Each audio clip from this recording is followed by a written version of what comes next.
ஒரு பேஷண்ட்டு டாக்டர்கிட்ட போய், டாக்டர் மூச்சு விட கஷ்டமாக இருக்குது. உடனே டாக்டர் சொல்லிக்கிறார், அப்போ விடாதிய அப்படிங்கிறார். என்ன டாக்டர், மூச்சு விடாமல் எப்படி உயிர் வாழ்கிறது அப்படின்னு. ஓ, நீங்கள் அப்படி சொல்கிறீங்களா?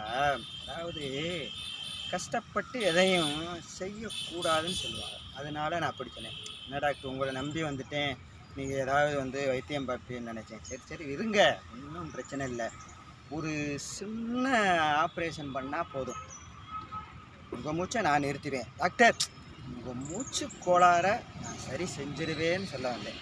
சரி அது இருக்கட்டும், இப்போ ஃபீஸ் கொண்டு வந்திருக்கீங்களா அப்படிங்கிறார். இல்லை டாக்டர்.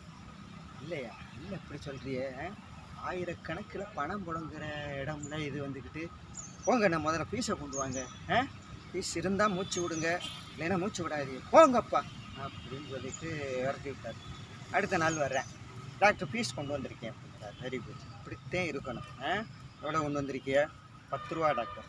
10 ரூபாயா? இது என்ன மிட்டாய் கடைன்னு நினச்சியா வாங்கி சப்பி சாப்பிட்டுட்டு போகிறதுக்கு? கிளினிக்குங்க, என்ன நான் உன்னை எவ்வளவோ போராடி காப்பாற்றுன்னு நினைக்கிறேன், நீ சரி வர மாட்டே போலையே அப்படின்னு. உடனே அப்போத்தான் அவன் அந்த பேஷண்ட் சொல்லியிருக்கேன், டாக்டர் உங்களுக்கு ஃபீஸ் தானே வேணும்? ஆமாம் ஃபீஸு, எனக்காக நர்ஸு பொறுப்பேற்றுக்குவாங்க. நர்ஸா? அவங்களுக்கும் உனக்கு என்ன சம்பந்தம் டாக்டர்? நான் இங்கே அடிக்கடி போனதில் நான் அவங்கள்ட்ட பழகிட்டேன். அடிக்கடி போனீங்கன்னா என்கிட்ட பழகுங்கிறான், அங்கே பழகி வச்சுருக்கிறிய. சரி விடு, நான் எனக்கு ஃபீஸு தான் ரொம்ப முக்கியம், நான் கேட்டுறேன். இங்கே வாமா நர்ஸ், இங்கே வாமா நீ சொல்லிட்டு ரொம்ப வேணாம். ஆமாம் டாக்டர், நான் அவர்கிட்ட பழகிட்டேன், ஃபீஸை நான் பொறுப்பேற்றுக்கிறேன். சரி சரி அப்படின்னா சரிதான்.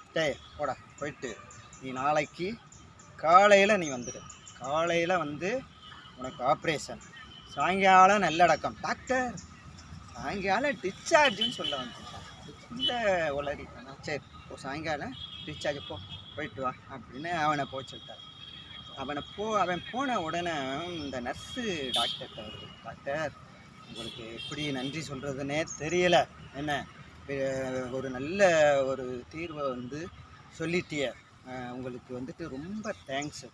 இரு இரு இரு, என்ன நீ இப்படி பேசுகிற? நீ ஃபீஸை கட்டுறதா ஒத்துக்கிட்ட, அதனால நான் அவனுக்கு ஆப்ரேஷன் பண்ணுறேன் அப்படின்னு சொல்லியிருக்கிறேன். நீ என்னென்னமோ நன்றி கடன் பட்டிருக்கேன் அப்படி இப்படின்னு என்னென்னமோ சொல்கிறிய. டாக்டர், அவன் என் காதலன் கிடையாது, அவன் என் ஃப்ரெண்டை லவ் பண்ணுறேன், இவனை எப்படா பழி வாங்கிறது நான் யோசிச்சுக்கிட்டே இருந்தேன். இப்போ ஆப்ரேஷனுக்கு வந்துட்டானா இவனை பழி வாங்கிடுவேன். என்ன இப்படி சொல்கிறிய? ஆமாம், நீங்கள் ஆப்ரேஷன் பண்ணி எந்த பேஷண்ட் டாக்டர் குலைச்சிருக்காப்புல? ஓ மைகா, நீங்கள் அப்படி சொல்கிறீங்களா? கச்சிதமாக முடிச்சிடறேன், ஒன்றும் கவலைப்படாதீங்க சரியா? அடுத்த நாள் வர்றேன், பேஷண்ட் வரேன், ஆப்ரேஷன் நடக்குது, வழக்கம் போல் சேர்த்து போயிடறேன். அப்போ தான் நர்ஸு வர்றாங்க, சொல்கிறாங்க, ரொம்ப நன்றி டாக்டர். இப்போத்தான் டாக்டர் என் மனசு உங்ககிட்ட வந்துக்கிட்டே இருக்கு அப்படின்னு டாக்டர் அலறிட்டாரான். ஐயோ வேணவே வேணாம்மா. ஏன் டாக்டர்? நீ நினச்சதுக்காக, ஒரே பாவத்துக்காக ஒருத்தன் அப்படி பாரு கிடக்கேன், பிணமாக கிடக்கிறேன். இப்போ நீ என்னையும் நினச்சிட்டேன்னு வை, என் நிலைமை என்னன்னு எனக்கு தெரியும், தயவு செய்து ஆள விட்டுருமா.